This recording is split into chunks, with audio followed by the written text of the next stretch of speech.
So let's talk about skid plates for the new Toyota Tacoma, the 2024s and 2025s, or the fourth gens. You know, I'm seeing a lot out there, people putting on different types of skid plates and things. And there's one big thing that they're not considering. And some of them look pretty good, but not really very functional.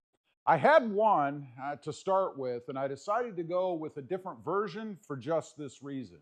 Now, what I've got, and you can see it sitting back here. This is by Miller Cat.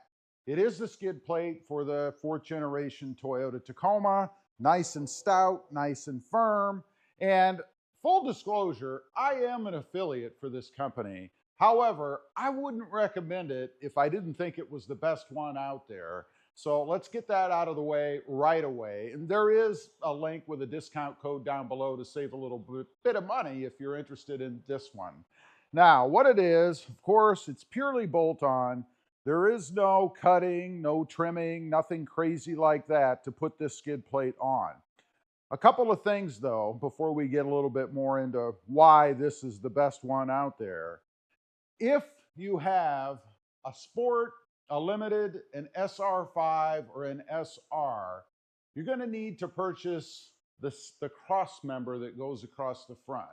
Because on those models, there's nowhere to bolt down the front of the skid plate, this area here. It's missing any area here that you would need. Now, they do sell them, of course, at Miller Cat. There are other places to get them. When I had my other skid plate, I had picked this one up because I wasn't aware, or actually the Miller Cats weren't even available yet. But I had picked this one up. So this will give you kind of an idea what they look like. It can vary depending on which company you get them from. Here are the two bolt-on points for these two front areas on the Tacoma. Now, why do you even need a skid plate?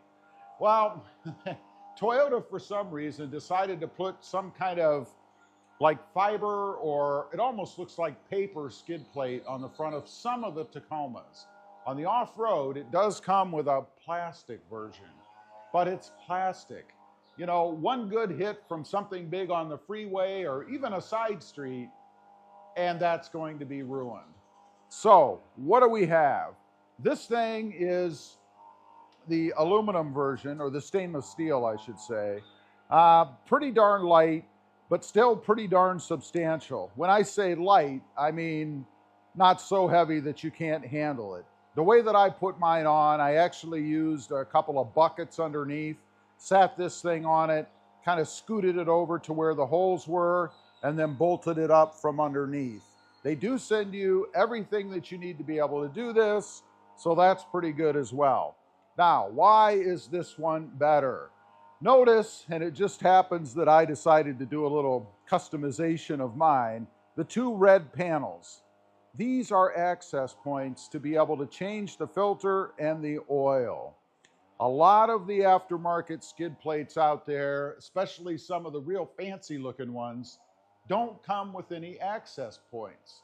So in order to change the filter and the oil, you actually have to drop the entire skid plate. What a drag. You know, putting these things on, while not difficult, is not something that you want to have to do over and over again. Not to mention the wear and tear you put on the skid plate itself and the fixtures or the fasteners that hold it on. Tightening them, untightening them, potentially stripping them. I don't want to have to do that.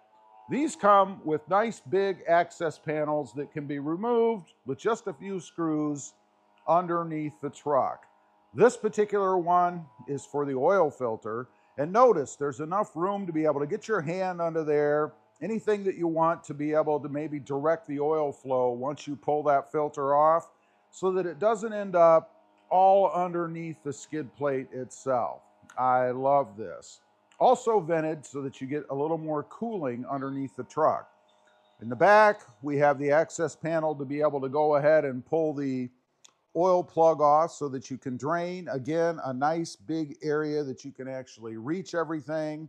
I really like the way that they have this one set up.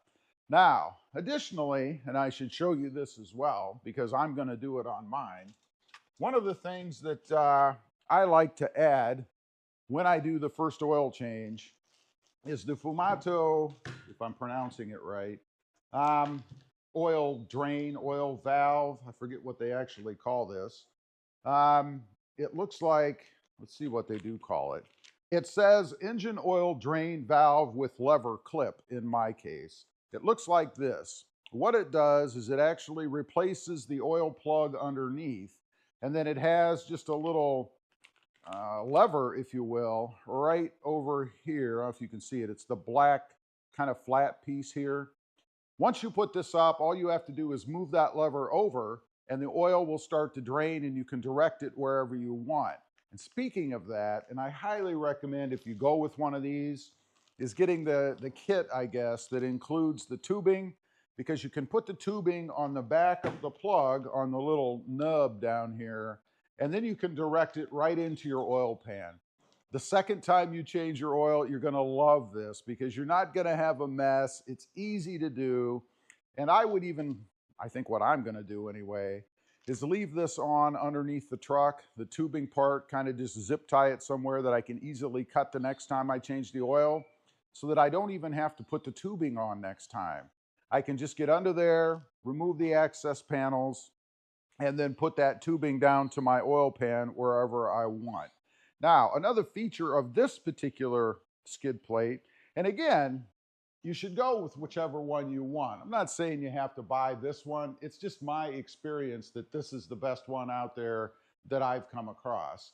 But another feature on it is it does have these little, I call them wings. I don't know what the company calls them, for protection along the sides as well. This fits pretty flush up against the underneath of the truck, the framework and whatnot. But these give you a little more protection on the sides where it normally would be open. Pretty nice feature, I think, that they added to this in addition to just the skid plate itself. That's what I'm going to put on my truck. It's not on yet because I'm waiting until I get under there to do the first oil change, because why crawl underneath the truck more than once if you don't have to, right? I will be putting it on then, removing, in my case, the plastic skid plate that's on the front.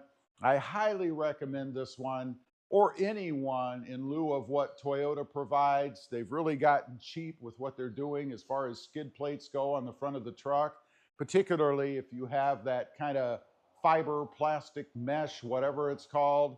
That's just horrible. They don't even call that a skid plate. They call it a gravel guard. Much the same, I'm sure, as to what we have on the Tacoma right now. Leave a comment. Let me know. If you've got this one, what do you think of it? And if you went with a different one, how do you change your oil? Or do you just let the guys at the shop rip your skid plate down every time you have to take it in? I'd just be curious to know. Thanks for watching. Stay safe out there. Bye. Things that I had to have in this truck when I decided to go from a 2024 4th gen